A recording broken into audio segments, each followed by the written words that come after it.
여러분 안녕하십니까, 강시혁 변호사입니다. 현대차 LG 엔솔 현장 전쟁터를 방불케 했습니다. 왜 그렇게 강하게 급습을 한 것인지 지금도 사실은 조금 이해가 안 갑니다. 그렇게까지 할 필요가 있나? 장갑차와 헬기까지 동원했습니다. 이거는 완전히 범죄 소탕 아닙니까? 마약불 소탕, 그리고 테러 조직 소탕 아닙니까? 이것이 바로 지금 미국의 하나의 어떤 그 흐름입니다. 우리 이걸 이해해야 됩니다. 도대체 왜 그럴까? 우리는 좀 저렇게까지 할 필요가 있을까? 그렇습니다. 좀 이해가 안 갈 수 있습니다. 그러나 그거는 우리 입장입니다. 지금 트럼프의 입장을 이해해야 됩니다. 트럼프는 말이죠, 자기가 대통령 하는 동안에 미국을 갖다 정화시키겠다는 뜻을 갖고 있습니다. 여기서 정화라고 하는 것은 범죄 조직, 마약 조직, 그 다음에 뭐 미국에 와가지고서 미국을 갖다 위태롭게 하는 그런 테러 조직 싹쓸이 하겠다는 겁니다. 특히 미국을 그렇게 위태롭게 하는 사람들 중에서 미국인도 아닌 것들이 와가지고서 분탕질하고 있다, 이런 생각을 갖고 있는 거예요. 그러니까 미국인들이라면 차라리 또 이해를 할 만도 하지만 지금 다른 사람들이 이민 와가지고, 이민도 아니고 또 뭐 불법 체류해가지고서 계속해서 뭐 어렵게 하니까, 미국을 위태롭게 하니까, 더군다나 미국은 총기가 소지가 자유로운 나라잖아요. 그러니까 이게 그대로 방치할 경우에 나중에 이제 뭐 깽단 이런 거, 뭐 지금 뭐 옛날에 깽단이 있었다고 그러지만 지금은 그렇게 깽단이 옛날 같지 않거든요. 근데 새롭게 깽단이 탄생을 한다든지 무법천지가 된다든지 또 마약 수굴이 된다든지 그럴 가능성이 있는데, 제가 몇 차례 걸쳐서 여러분께 말씀을 드렸습니다만은 트럼프는 자기가 지금 소명을 받았다고 생각해요. 콜링. 자기가 그러니까 죽지 않고 미국의 대통령이 다시 될 수 있었던 이유는 이게 하나님의 소명을 이행하기 위한 하나의 지금 자기한테 주어진 여명이다, 이렇게 생각을 한다고 지금 알려져 있습니다. 그래서 완전히 기독교적으로 삶이 바뀌었다는 거예요. 원래 트럼프가 기독교인이긴 하지만 상당히 뭐 그래도 좀 기독교에서 멀어진 그런 삶을 살았대요. 1기 때까지만 하더라도. 그런데 2기 때 들어와서 완전히 달라졌다는 겁니다. 그리고 1기 때 자기가 대통령을 하면서 느꼈던 거 있잖아요. 그래서 그거를 하지 못했던 거, 그걸 먼저 초반에 하겠다, 이런 얘기입니다. 그래서 그 중에 하나가 바로 미국을 위태롭게 하는 이런 어떤 어지러운 조직들, 범죄 조직들, 이걸 갖다 소탕하겠다는 거고, 또 하나가 뭐냐면 부정선거예요.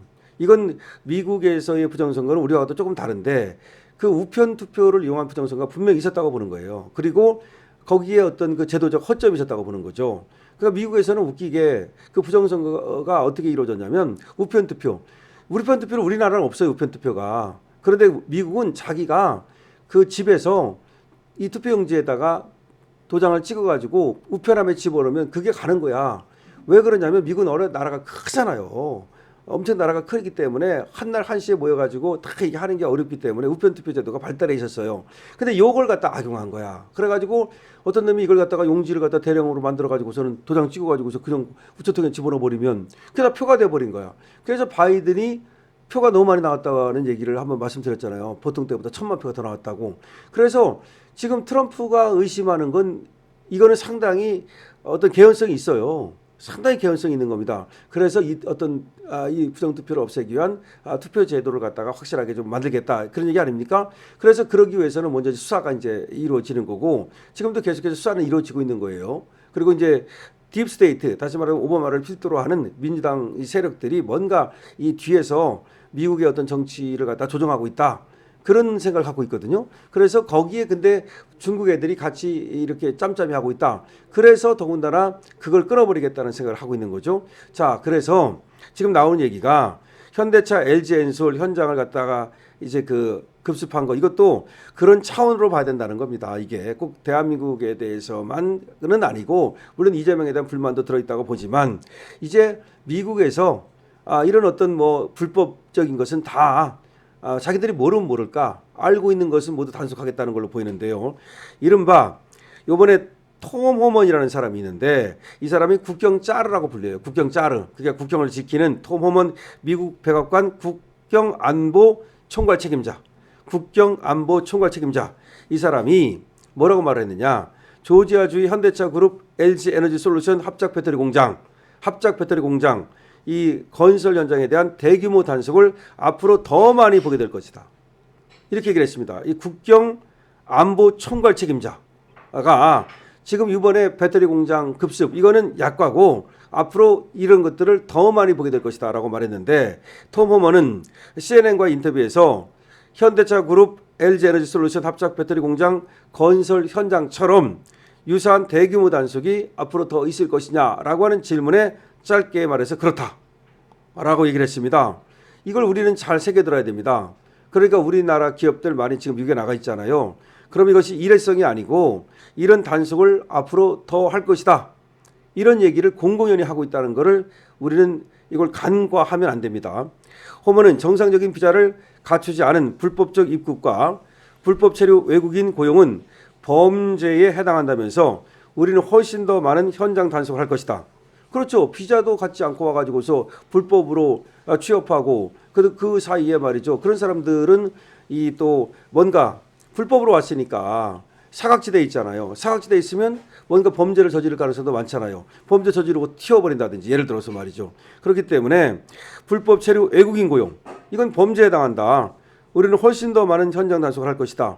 불법 체류 외국인 고용 이걸 허용치 않겠다는 겁니다. 호먼은 또 불법 체류 외국인을 저임금으로 고용하는 기업은 부당한 방식으로 비용을 절감하는 것이다. 이건 경쟁을 저해하는 행위다. 이것도 중요한 얘기야. 불법으로 체류하는 사람을 고용하면 아무래도 임금을 더 적게 주겠죠. 그럴 거 아닙니까?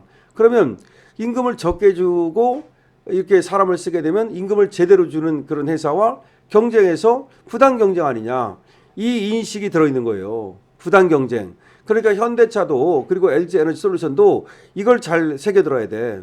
그러니까 미국에서 부당 경쟁, 뭐 부정 경쟁 이런 거 인정치 않겠다는 거야. 근데 현대차가 솔직히 말해서 이렇게 불법 체류 애들을 쓴 이유가 이런 이유 때문이 아니라고 장담할 수 있어요? 돈 좀 아끼려고 그렇게 했다는 거를 아니라고 그렇게 장담할 수 있습니까? 그러니까 앞으로는 말이죠. 준법 경영을 확실하게 해야 돼요. 우리나라에서도 준법 경영을 해야 되지만 특히 미국에 나가서 경영할 때 준법 경영을 확실하게 해야지 법을 갖다 안 지키고 편법 경영이라든가 불법 경영이라든가 이런 거 하다가는 말이죠. 더 큰 손해를 보게 된다. 그만큼 벌금 물어야 되고 세금 또 가산세 물어야 되고 그게 되겠습니까? 자, 지금 그래서 300만 가량의 이렇게 엄청나게 많은 체포가 이루어지고 또 추방을 하고 이것이 단순한 이례적인 어떤 그런 것이 아니고 그리고 또 어떤 그 현대차만 미워서 뭐 그런 것이 아니고 이것이 미국의 앞으로의 어떤 그 단속의 하나의 과정의 시작일 뿐이다. 그래 대규모 단속이 앞으로 더 이루어질 수 있다라고 톰 호먼이 말하고 있고 이 사람은 더군다나 국경안보 총괄 책임자. 여기서 근데 국경안보 책임자라는 말이 중요합니다. 결국은 미국을 갖다가 뭔가 국경 넘어와가지고 불법으로 들어와가지고 이 국경을 넘어와가지고서 뭔가 불법 체류하고 불법 그 취업하고 이런 거 더 이상 허용하지 않겠다. 이거를 국가 안보 차원에서 지금 다루고 있다는 걸 우리는 알아야 됩니다. 그러니까 단순하게 경찰 차원에서 단속을 하는 것이라든가 내지는 또 이걸 갖다가 뭐 세관 당국에서 또 세금 문제로 접근한다든가 행정 당국에서 행정 문제로 접근하는 것이 아니고 이걸 국경 문제로 접근한다는 얘기는 국가 안보 차원에서 접근한다. 근데 미국은 국가 안보를 어떻게 생각하기 시작했냐면 어떤 재래식 전쟁, 예를 들어서 뭐 총칼로 싸우는 거 그것만이 국가 안보가 아니라는 거죠. 미국을 지키는 것은 결국은 이 미국 안에서의 법치가 무너지는 거, 미국 안에서의 질서가 무너지는 거 이것이 바로 국가를 위태롭게 한다고 생각하는 거야. 이건 아주 맞는 말입니다. 아주 좋은 이건 해석이에요. 원래가 국가가 무너지는 것은 안으로부터 무너질 수도 있고 밖으로부터 무너질 수도 있거든요. 근데 안으로부터 무너지는 것은 법치가 무너지면 이 나라가 무너지는 겁니다. 그리고 밖으로부터 무너지는 것은 바로 이렇게 불법으로 들어오고 불법으로 침투해 가지고서 말이죠. 그런 어떤 마약이라든가 뭐 이런 것들, 그 다음에 또 범죄라든가 이런 것들.